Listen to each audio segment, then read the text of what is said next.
United Ireland is now within touching distance. We've heard from Jeffrey Donaldson. He says you must have the longest arms in Ireland. What would you say in response? Well, first of all, I don't think anybody should be surprised at a unionist advocating a unionist position. I would expect that, and I respect that, by the way. As your viewers will know, there is an outstanding constitutional question on the island of Ireland. We've been partitioned for more than a century now, but politics, life, expectations have changed right across the country.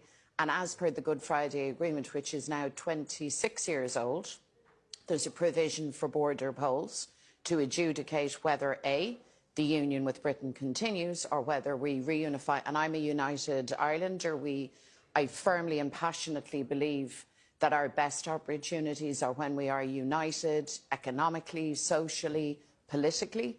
And I think recent elections in the north of Ireland and at the weekend, my colleague Michelle O'Neill becoming for the first time a Sinn Féin First Minister in the north are just indicators of a profound change that's happening in Ireland. And when I say unity is within touching distance, I said in historic terms, I don't mean that it's happening next week or next month. So you don't have to have those long arms that Jeffrey refers to.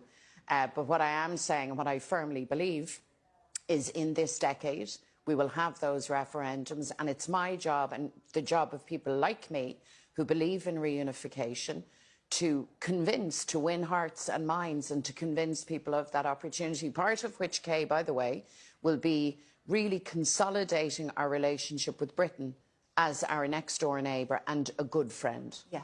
What timescale are we talking about? I envisage us having the referendums in this decade.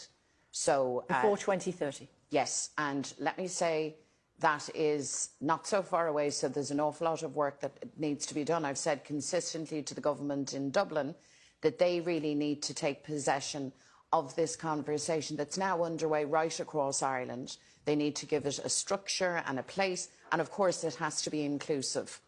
We want to hear from every voice, including those for whom reunification would not be their first option, those who go out and campaign for the union.